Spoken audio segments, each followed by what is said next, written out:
It's here.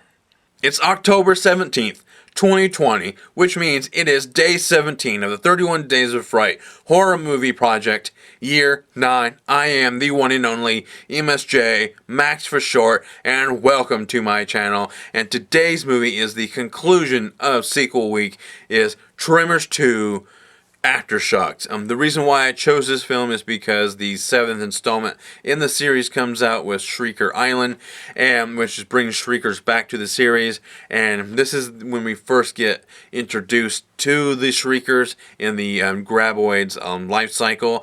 And I have a lot to say about this movie because this is my favorite sequel of the Tremors series. But before I go any further, I need you to click subscribe, hit the bell to stay notified for any future videos I'll be creating right here on this channel. Leave a like and share because I want to hear what you have to say when you leave a comment down below. Doing all those things helps me get my channel and videos out there to a much broader audience. And there's a lot of us doing this. I'm doing creature feature for the day. There's 13th Wolfman. He's been doing some Italian horror. So I think he just did Skinner. That has Ted Raimi. Who else? Ricky Lake. Who else in the Tracy Lords? He talked about at the top of his video. It's like, think of the most unlikely cast, and that's a very unlikely cast.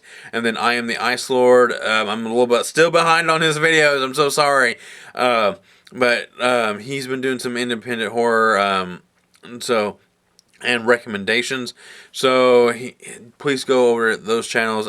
Tony has 9 Fingers, Nightmare Maven. We are all doing vastly different versions of the 31-day challenge, different 31-day, which is we watch 31 different horror movies in 31 days and do a review each day. So it's just a lot of fun, and go show all them some serious some support like you do to me, so I would deeply appreciate it. Now, on to the review. This one is my favorite of the sequel of the Tremors franchise, like I mentioned, because this one is just a lot of fun. I like the first one has a dark humor, good creature feature feel to it, and this one just straight up just has fun with the film. Like, you can tell that they put the love into the creature designs of the Shriekers, which is, if you don't know what they are, or the Shriekers are the evolution of the Graboids where they were able to walk on land. And then the next evolution is is when they can fly and so forth. And then the 4th one is where we get to see them in the larva stage.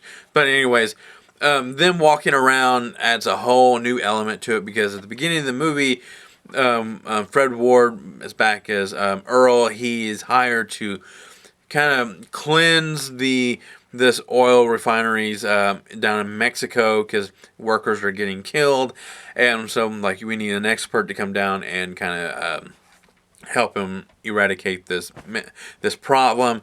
And in doing so, Bert comes down. He helps as well, and because the problem tends to be a lot much bigger than they anticipated, they're just outnumbered, so they need a little bit more help.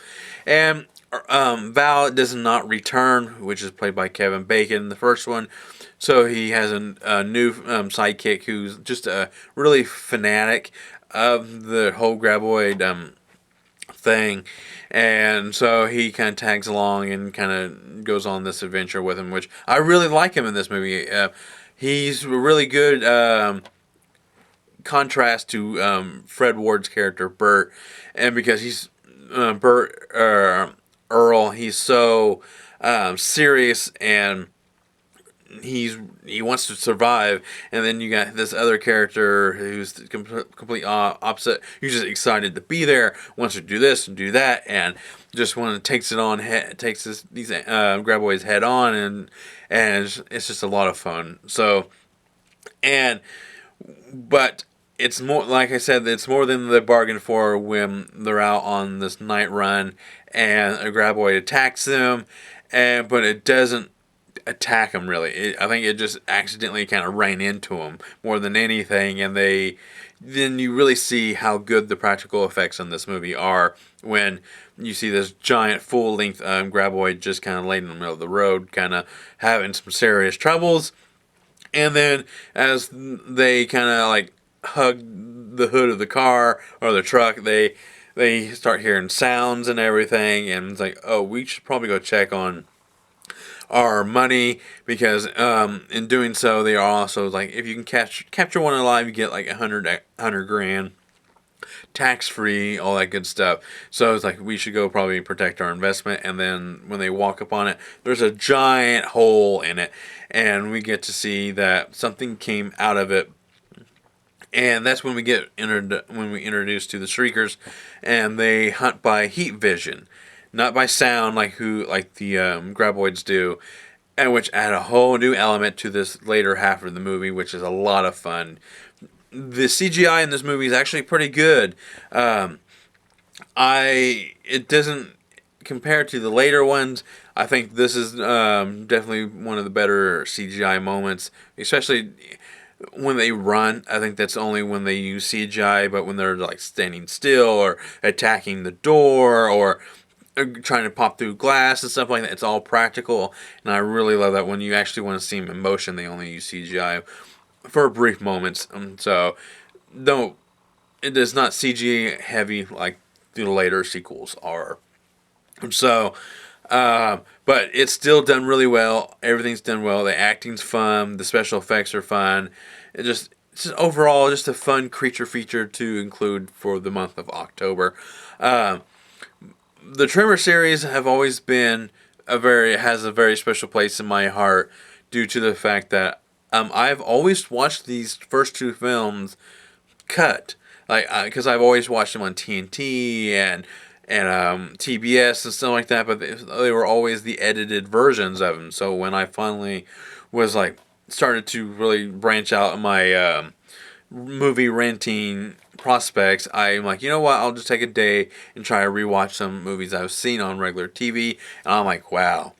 I can't believe how much I actually missed out, like in terms of language and people being killed and stuff like that. Like, for example, in this one, there's this guy named Julio. He's just kind of standing there by the window, and he gets attacked. And then it's like, oh my god, like the whole death scream, and all that good stuff. And then this woman is trying to pull him to safety, and then it cuts to her like looking out the window down, and she has this like terrified look on her. And I'm like, I thought that's how it was. And then when I watched it, you actually see the shrieker like ripping off his leg, and it's like, oh, okay. I did not know there was this extra scene there. So, I lived on edited TV because that's just how I watched everything. I didn't until I started renting movies more and more. So, I recommend this movie. It's my favorite of the sequels, like I mentioned before. Trying to think, there are some really good. I keep mentioning the practical effects because that's what really shines about this movie to me.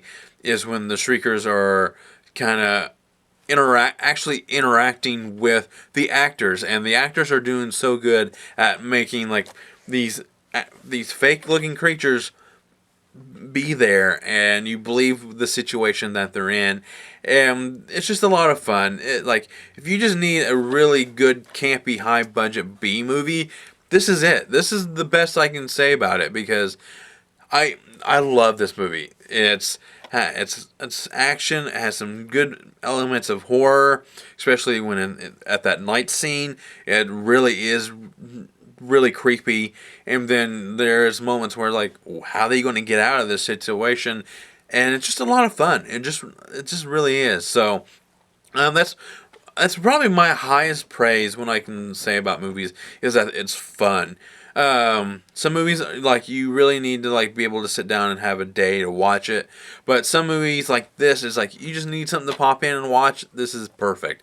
Just stick it in your your DVD player or Blu-ray, whatever you got nowadays. I use on PS4, but it's just like, you just pop it in, and it's just a good time for 90 minutes. So you don't have to think too hard. You don't have to. You just escape the world, and that's probably the best. Like I said, the best thing I can say is that this movie just helps you escape everything going on in the world right now for just 90 minutes and just have some fun. So, now, I do have a rating scale. 1 being run-of-the-mill horror, 2 best watched with the group, 3 more than average horror, but adds nothing new to the horror genre, 4 helps move the horror genre forward, and 5 being a horror classic.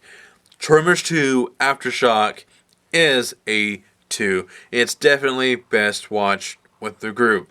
That's how I watched it. I watched it with my cousin quite a few times, and my friend Spencer. So we've watched the Tremor movies in various ways all together, and it's just like, oh man, just you can't get enough of these movies. These are a lot of fun.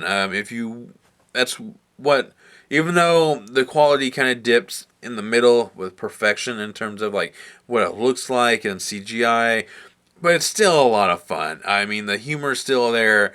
They are still improving on the evolution of the graboid. Like, how serious can you take a movie about worms that live in the ground that eat people, and or they can fly using kind of combustion that comes out of their ass, and just like, and they take off, it's just fun.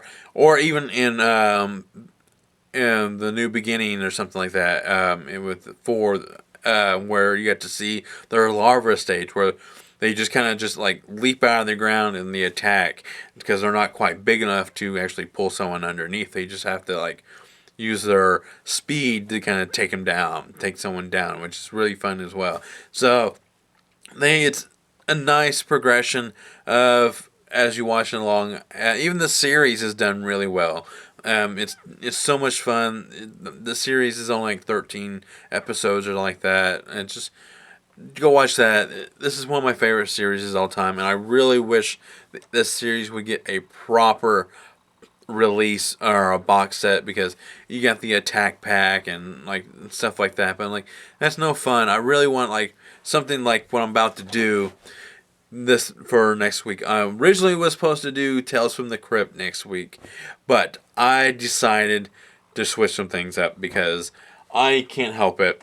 I have to do my Jason box set now because I cannot wait. I need to watch the Jason franchise. So, starting tomorrow, I will be reviewing the Jason movies. I'm not going to do them in particular. I'm going to follow an order, but I'm maybe skipping a few because there's like 10 movies on. So there might be a couple days where I double up and on purpose, not because I miss a day. So like the Tommy Jarvis movies, I may double up on those or so, and or and then definitely we'll double up later on with like Jason X and Freddy vs. Jason, stuff like that. So I think I covered a few of these already in the previous years, but I'm going to revisit a few of them for sure. I know I'm going to do the first one revisit, and then Jason X I'm definitely going to revisit as well. So look forward to this next week, or starting tomorrow on the 18th. I'm going to be doing the Friday the 13th series. So that's all I gotta say. Thank you. I am the one and only MSJ, Max for short. Leave a comment, like, share, thumbs up, hit the bell, all that good stuff. And I will always say thank you.